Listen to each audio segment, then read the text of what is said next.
Tamil audio-novels.com வழங்கும் அமரர் கல்கியின் பொன்னியின் செல்வன் பாகம் 2 அத்தியாயம் 53 அபய கீதம். வாசிப்பவர் ராஜேஸ்வரி கிருஷ்ணன். இளவரசர் அருள்மொழிவர்மர் பார்த்திபேந்திரனுடைய கப்பலுக்கு போய் சேரும் வரையில் தொண்டைமான் நதியின் முகத்வாரத்தில் நின்றவர்கள் பார்த்து கொண்டிருந்தார்கள். கப்பலில் இளவரசர் ஏறிக்கொண்டவுடனே அவரை ஏற்றிச் சென்ற படகு திரும்பியது. சேனாதிபதி பூதி விக்ரமகேசரி குதூகலம் அடைந்திருந்தார் என்று அவருடைய முகக்குறி காட்டியது. ஆண்டவன் நம் கட்சியில் இருக்கிறார், சந்தேகமில்லை. இளவரசரின் திருமேனியில் உள்ள சங்கு சக்கர சின்னங்கள் பழுதாக போய்விடுமா? பார்த்திபேந்திரன் அவரை பத்திரமாக காஞ்சிக்கு கொண்டு போய் சேர்த்து விடுவான். நாமும் நம் படைகளுடன் தஞ்சையை நோக்கி புறப்பட வேண்டியதுதான் என்று தமக்குத்தாமே சொல்லுகிறவர் போல் கொடும்பாளூர் வேளார் உரத்துச் சொல்லிக் கொண்டார். உடனே பக்கத்தில் இருந்த ஆழ்வார்க்கடியானை பார்த்தார். வைஷ்ணவனே, நீ இங்கு நிற்கிறாயே, அதனால் பாதகம் இல்லை. முதன் மந்திரியின் அந்தரங்க ஒற்றனுக்கு தெரியாதது என்ன இருக்கிறது? சரி, நீ என்ன செய்ய போகிறாய்? மாந்தோட்டத்துக்கு என்னுடன் வரப்போகிறாயா என்று கேட்டார். இல்லை ஐயா, முதன் மந்திரி எனக்கு இட்ட இன்னும் ஒரு வேலை நான் செய்ய வேண்டியிருக்கிறது. அது என்ன அப்பா? ஆழ்வார்க்கடியான் சற்று தூரத்தில் ஊமை ராணியும் பூங்குழலியும் நின்ற இடத்தை நோக்கினான். அந்த பெண்களை பற்றிய விஷயமா என்றார் சேனாதிபதி. அவர்களில் ஒருவரை பற்றியதுதான். இலங்கையில் இத்தகைய ஊமை ஸ்திரீ ஒருத்தியை பார்க்க நேர்ந்தால் அவளை எப்படியாவது தஞ்சாவூருக்கு அழைத்து வரும்படி முதன் மந்திரி கட்டளையிட்டிருக்கிறார். நல்ல வேலை உனக்கு கொடுத்தார். அதை காட்டிலும் இலங்கை கடல்களில் அடிக்கும் புயற்காற்றுகளில் ஒன்றை பிடித்து கொண்டு வரும்படி உனக்கு சொல்லி இருக்கலாம். அந்த ஊமை ஸ்திரீயை பிடித்து கொண்டு போவது அவ்வளவு சுலபமாயிருக்கும். அவள் யாரோ தெரியவில்லை. நம் இளவரசரிடம் மிக்க அபிமானம் வைத்திருக்கிறாள். உனக்கு ஏதாவது அவளை பற்றி தெரியுமா? அவள் ஊமை என்பதும் பிறவி செவிடு என்பதும் தெரியும். அவளை அழைத்துச் செல்வதை காட்டிலும் புயற்காற்றை கூண்டில் அடைத்து கொண்டு போவது சுலபம் என்று தெரியும். ஆயினும் என் எஜமானர் சொல்லியிருக்கிறபடியால் ஒரு பிரயத்தனம் செய்து பார்ப்பேன். இந்த ஓடக்கார பெண்ணுக்கும் அவளுக்கும் கூட சிநேகிதம் போலிருக்கிறது. 2 பேரும் ஜாடைகளினால் பேசிக்கொள்வதை பார். அந்த பெண்ணை இங்கே கூப்பிடு. அவளுக்கு ஒரு எச்சரிக்கை செய்ய வேண்டும். ஆழ்வார்க்கடியான் அந்த பெண்களின் அருகில் சென்று பூங்குழலியிடம் சேனாதிபதி அழைப்பதை கூறினான். பூங்குழலி ஊமை ராணியை விட்டு பிரிந்து சேனாதிபதியை அணுகினாள். இதோ பார் பெண்ணே, நீ வெகு புத்திசாலி. நல்ல சமயத்தில் வந்து முக்கியமான செய்தி சொன்னாய். சோழ குலத்து பெரிய உதவி செய்தாய். இதை நான் என்றும் மறக்க மாட்டேன். தக்க சமயத்தில் தகுந்த பரிசில் கொடுப்பேன் என்றார். பூங்குழலி, வந்தனம் ஐயா, எனக்கு பரிசில் எதுவும் தேவையில்லை என்று பணிவுடன் சொன்னாள். தேவையில்லை என்றால் யார் விடுகிறார்கள்? இந்த குழப்பமெல்லாம் கொஞ்சம் அடங்கட்டும். பிறகு சோழ நாட்டு சைன்யத்தில் வீராதி வீரனாக பார்த்து உனக்கு திருமணம் செய்து வைக்கிறேன். உனக்கு வாய்க்கின்ற கணவன் அற்ப சொற்பமானவனாய் இருந்தால் போதாது, பீமசேனனாக இருக்க வேண்டும். இல்லாவிட்டால் அவனை கண்ணிலே விரலை கொடுத்து ஆட்டி வைத்து விட மாட்டாயா என்று சேனாதிபதி கூறி புன்னகை புரிந்தார். பூங்குழலி தரையை பார்த்தபடி நின்றாள். அவள் உள்ளத்தில் கோபம் பொங்கியது. ஆனால் அதை அச்சமயம் காட்டிக்கொள்ள விரும்பவில்லை. இந்த முரட்டுக்கிழவரிடம் சண்டை பிடிப்பதில் பயன் என்ன? கோபத்தை அடக்கிக் கொள்ள முயன்றாள். ஆனால் ஒரு விஷயத்தை மட்டும் ஞாபகம் வைத்துக்கொள். இளவரசருக்கு ஏதோ உதவி செய்து விட்டபடியால் அவர் பேரில் பாத்தியதை கொண்டாடலாம் என்று எண்ணாதே. கடலில் வலை போட்டு மீன் பிடிப்பதோடு நிறுத்திக்கொள். இளவரசரை வலை போட்டு பிடிக்கலாம் என்று ஆசைப்படாதே. ஜாக்கிரதை பெண்ணே, இனி அவர் அருகில் நெருங்கினாலும் உனக்கு ஆபத்து வரும் என்றார் சேனாதிபதி. அவருடைய குரல் அப்போது மிக கடுமையாக இருந்தது. அவருடைய ஒவ்வொரு வார்த்தையும் காய்ச்சிய ஈயத்துளியை விடுவது போல் பூங்குழலியின் காதில் விழுந்தது. அந்த கிழவனாருக்கு பதிலுக்கு பதில் காரசாரமான வார்த்தைகளை சொல்ல வேண்டும் என்று பூங்குழலி விரும்பினாள். ஆனால் பேச இயலவில்லை. தொண்டையை அடைத்தது. காதில் விழுந்த காய்ச்சி ஈயத்துளிகள் கண் வழியாக வெளிவந்தன போல் வெப்பமான கண்ணீர் துளிகள் தோன்றி கண்களை எரியச் செய்தன. குனிந்த தலை நிமிராமல் பூங்குழலி திரும்பினாள். கடற்கரைக்கு எதிர்ப்பக்கம் நோக்கி நடந்தாள். நடை மெதுவாக ஆரம்பம் ஆயிற்று. வர வர வேகம் அதிகரித்தது. ஊமை ராணி இருந்த திசை ஒரு கணம் கடைக்கண்ணால் பார்த்தாள். அவள் அருகில் ஆழ்வார்க்கடியான் நின்று ஏதோ அவளிடம் தெரிவிக்க முயன்று கொண்டிருப்பதை கண்டாள். மனிதர்கள் உள்ள இடத்திலேயே தான் இருக்கக்கூடாது என்ற எண்ணம் அவளுக்கு தோன்றியது. மனித குரலையே கேட்க பிடிக்கவில்லை. மனிதர்கள் எத்தனை எத்தனை கொடூரமானவர்கள்! எதற்காக இவ்வளவு கொடூரமான சொற்களை பேசுகிறார்கள்? எல்லோரும் ஊமைகளாகவே இருந்துவிட்டால் எவ்வளவு நன்றாக இருக்கும். சிறிது தூரம் காட்டில் புகுந்து சென்ற பிறகு தொண்டை மாநாட்டின் கரையை அடைந்தாள். அந்த கரையோடு உள்நாட்டை நோக்கி நடந்தாள். அவள் உடைய படகை விட்டிருந்த இடத்தை குறிவைத்து நடந்தாள். ஆம், சீக்கிரம் அந்த படகை போய் சேர வேண்டும். படகில் ஏறிக்கொள்ள வேண்டும். தன்னந்தனியாக கடலில் செல்ல வேண்டும். மனிதர்களுடைய குரல் காதில் விழ முடியாத நடுக்கடலுக்கே போய்விட வேண்டும். துடுப்பை சும்மா வைத்துவிட வேண்டும். அலைகளில் முத்துண்டு படகு மிதந்து மிதந்து போக வேண்டும். தானும் அதில் போய்க் கொண்டிருக்க வேண்டும். எல்லையில்லாத கடலில் முடிவில்லாமல் போய்க் கொண்டிருக்க வேண்டும். அப்போதுதான் அலைப்பட்ட தன் உள்ளம் அமைதி பெறும். சேனாதிபதியின் வார்த்தைகளினால் நொந்த உள்ளத்தின் வேதனை தீரும். ஆத்திரம் தணிந்து ஆறுதல் உண்டாகும். அந்த பொல்லாத கிழவன் என்ன சொன்னான்? வலை போட்டு கடலில் மீன் பிடிப்பதோடு நிறுத்திக்கொள், இளவரசருக்கு வலை போடாதே என்றான். நானா இளவரசருக்கு வலை போடுகிறேன்? சீச்சி, அந்த கிழவனின் புத்தி போன போக்கை பார். ஆம், தரையில் வாழும் மனிதர்களை காட்டிலும் கடலில் வாழும் மீன்கள் எவ்வளவோ நல்ல ஜந்துக்கள். அவை இப்படியெல்லாம் கொடூரமாக பேசுவதில்லை. ஆழ்கடலில் நீந்தியும் மிதந்தும் எவ்வளவு ஆனந்தமாக காலம் கழிக்கின்றன. அவற்றுக்கு கவலை ஏது, துயரம் ஏது? ஆஹா, நான் கடலில் வாழும் மீனாக பிறந்திருக்க கூடாதா? அப்படி பிறந்திருந்தால் இந்த உலகத்தின் துயரங்கள், துவேஷங்கள், ஆசா பாசங்கள், கோபதாபங்கள் இவற்றில் அகப்பட்டு கொள்ளாமல் சதா சர்வ காலமும் ஆழ்கடலில் நீந்தி நீந்தி போய்கொண்டிருக்கலாம் அல்லவா? அப்போது தன்னையும் இளவரசரையும் பிரிப்பதற்கோ வஞ்சகம் செய்வதற்கோ விஷமமாக பேசுவதற்கோ யாரும் இருக்க மாட்டார்கள் அல்லவா? இல்லை இல்லை, அதுவும் நிச்சயம் இல்லை. அங்கேயும் இந்த பொல்லாத மனிதர்கள் வந்து வலை போட்டு பிடித்து கொண்டு போக பார்ப்பார்கள். 2 மீன்களில் ஒன்றை மட்டும் கொண்டு போனாலும் போவார்கள், பாதகர்கள். பூங்குழலியின் மனதில் பொங்கிய ஆத்திரம் அவளுடைய கால்களுக்கு அளவில்லாத விரைவை கொடுத்தது. சூரியன் உச்சிவானுக்கு வந்த சமயம் அவள் படகை விட்டிருந்த இடத்தை அடைந்து விட்டாள். நல்ல வேளை, படகு விட்டிருந்த இடத்தில் கட்டி போட்டபடியே இருந்தது. அவளுடைய ஆருயிர் தோழி அந்த படகுதான். அவளுடைய அடைக்கல ஸ்தானம் அந்த படகுதான். துன்பமும் துரோகமும் சூழ்ந்த இந்த பொல்லாத உலகத்தில் தனக்கு அமைதியும் ஆனந்தமும் அளிப்பது அந்த சான் அகலத்து படகுதான். அதை யாரும் அடித்து கொண்டு போகாமல் விட்டு வைத்தது பெரிய காரியம். இனி எது எப்படியாவது போகட்டும். இளவரசரை அந்த கிழச்சேனாதிபதி காவல் புரியட்டும். கொடும்பாளூர் வீட்டு பெண்ணையே அவர் கழுத்தில் கட்டி விடட்டும். அதனால் எனக்கு என்ன? என் படகு இருக்கிறது, துடுப்பு இருக்கிறது, கையில் வலிவு இருக்கிறது, விசாலமான கடலும் இருக்கிறது. சமுத்திரராஜனே, உன் அருமை புதல்வியை வேறு யார் கைவிட்டாலும் நீ கைவிட மாட்டாய் அல்லவா? சமுத்திரகுமாரி என்று இளவரசர் திருவாயினால் கூறியதை பொய்யாக்க மாட்டாய் அல்லவா? பூங்குழலி படகில் ஏறிக்கொண்டாள். கடலை நோக்கி படகை செலுத்தினாள். நதியின் ஓட்டத்தோடு சென்றபடியால் சீக்கிரத்திலேயே தொண்டை மாநாட்டின் முகத்வாரத்தை அடைந்து விட்டாள். பின்னர் கடலில் படகை செலுத்தினாள். சிறிது நேரத்துக்கெல்லாம் சுழிக்காற்று அடிக்கப் போகிறது என்று அவளுக்கு தெரிந்து போயிற்று. சுழிக்காற்றின் முன் அறிகுறிகளை அவள் நன்கு அறிந்திருந்தாள். முதல் நாள் இரவு சந்திரனை சுற்றி சாம்பல் நிற வட்டம் காணப்பட்டது. இன்றைக்கு பகலெல்லாம் ஒரே புழுக்கமாயிருந்தது. மரங்களின் இலை அசையவில்லை. அதோ தென்மேற்கு மூலையில் கரிய மேகத்திட்டுக்கள் கிளம்பிவிட்டன.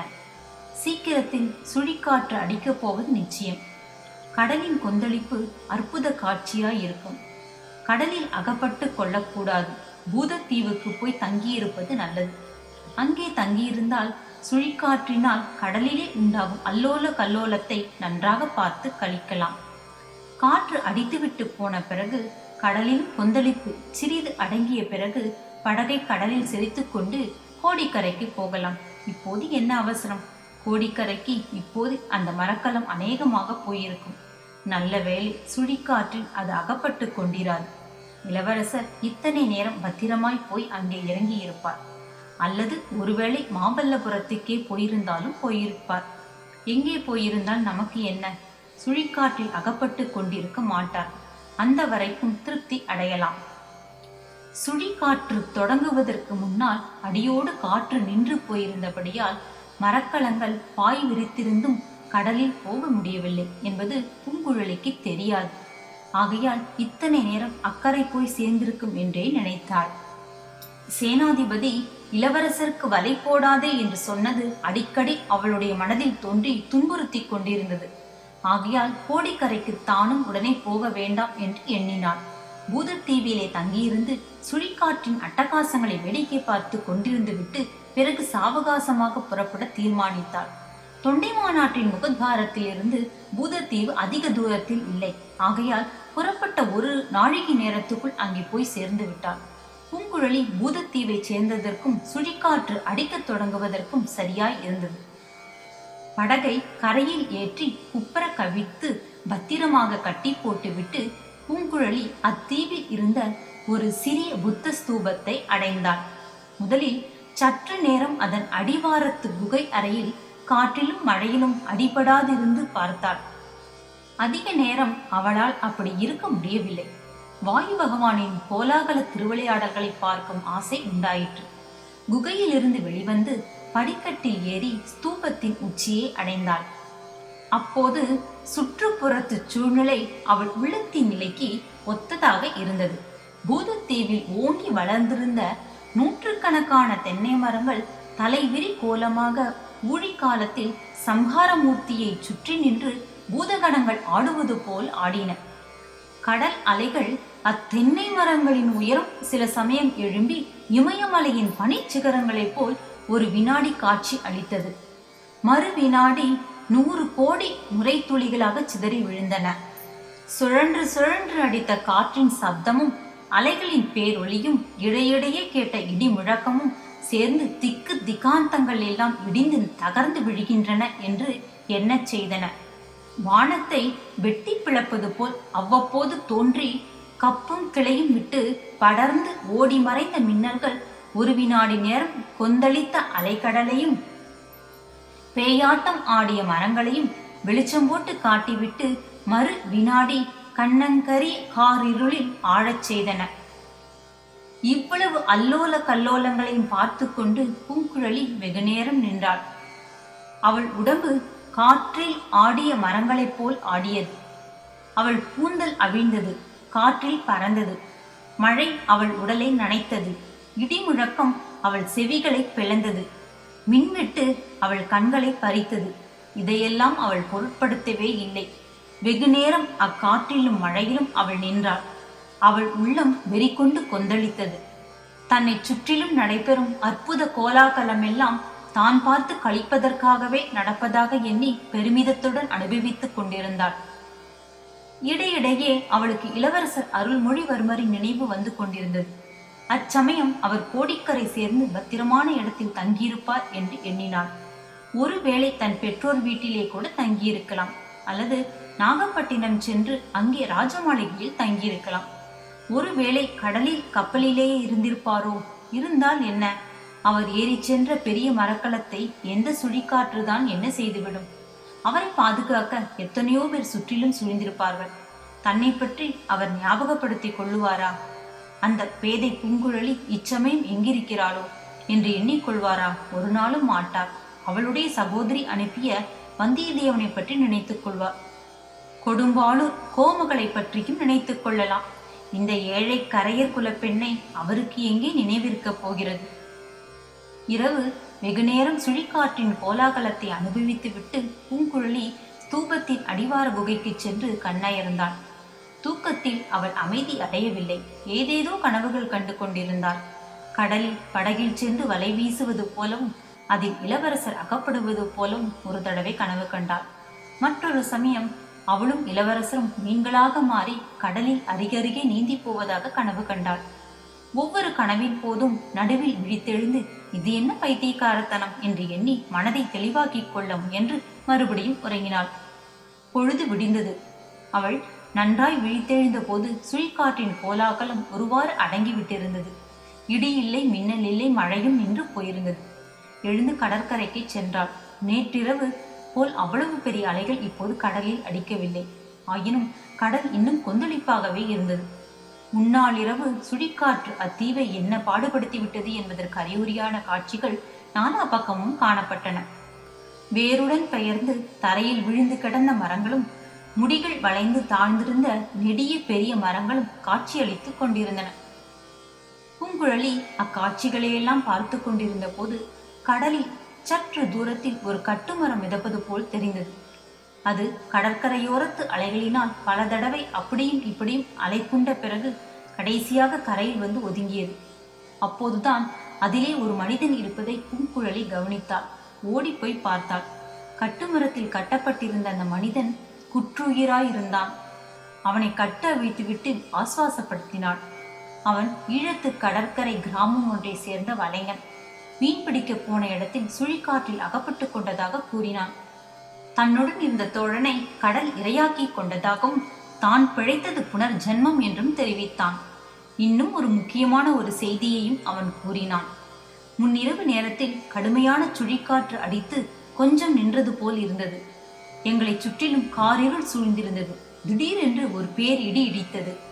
அப்போது தோன்றிய மின்னல் வெளிச்சத்தில் 2 மரக்கலங்கள் தெரிந்தன. ஒரு மரக்கலம் தீப்பிடித்து எரிய தொடங்கிவிட்டது. அந்த பயங்கரமான காட்சியை சிறிது நேரம் பார்த்து கொண்டிருந்தோம். அதில் மனிதர்கள் அவசர நடமாட்டமும் தெரிந்தது.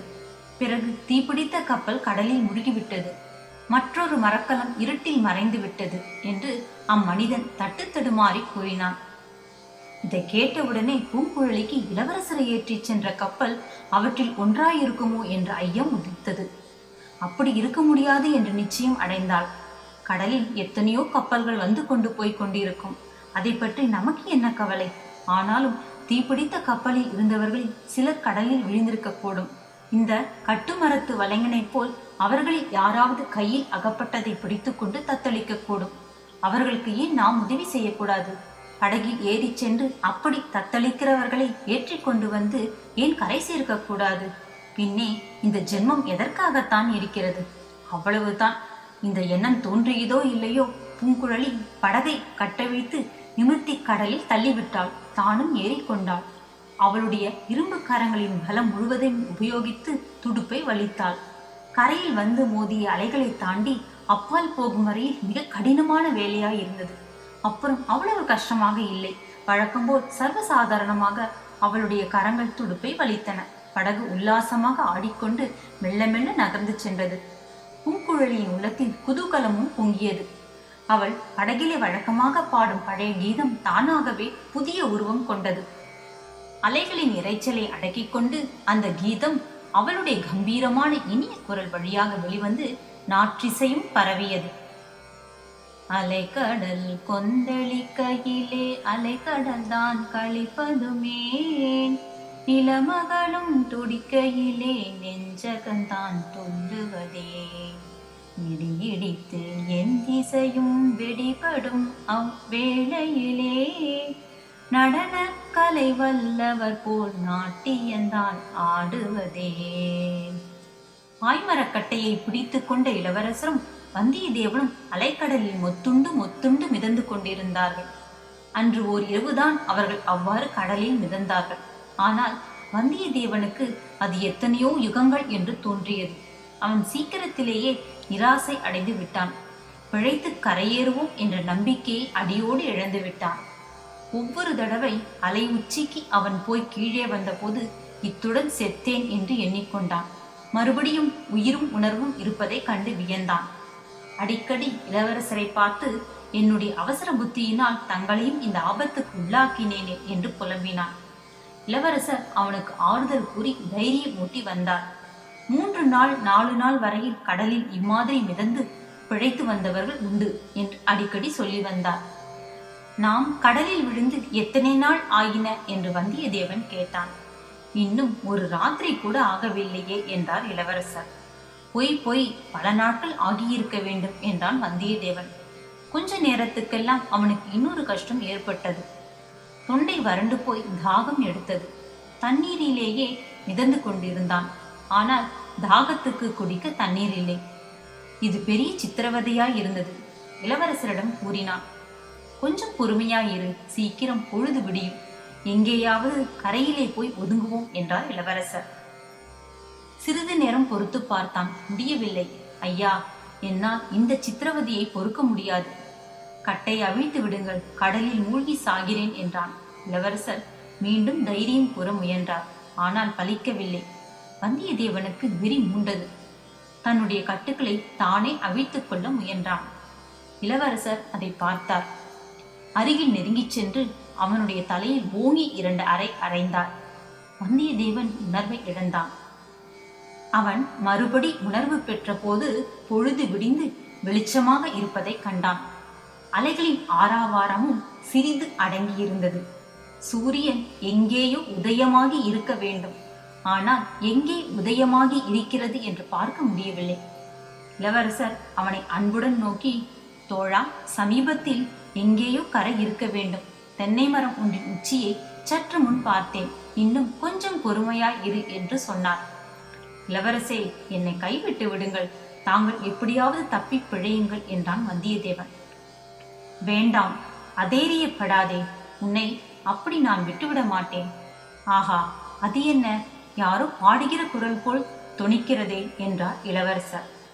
ஆம், அப்போது அவர்களுடைய காதில் பூங்குழலி படகிலிருந்து பாடிய பாட்டுத்தான் கேட்டது. அலை கடல் கொந்தளிக்கையிலே அகக்கடல் தான் கழிப்பதுமே என்ற கீதம் அவர்களுடைய காதில் அபய கீதமாக தொனித்தது. உடற் சோர்வும் மனச்சோர்வும் உற்று 3/4 பிராணனை இழந்திருந்த வந்தியத்தேவனுக்கு கூட அந்த கீதம் புத்துயிர் அளித்து உற்சாகம் ஊட்டியது.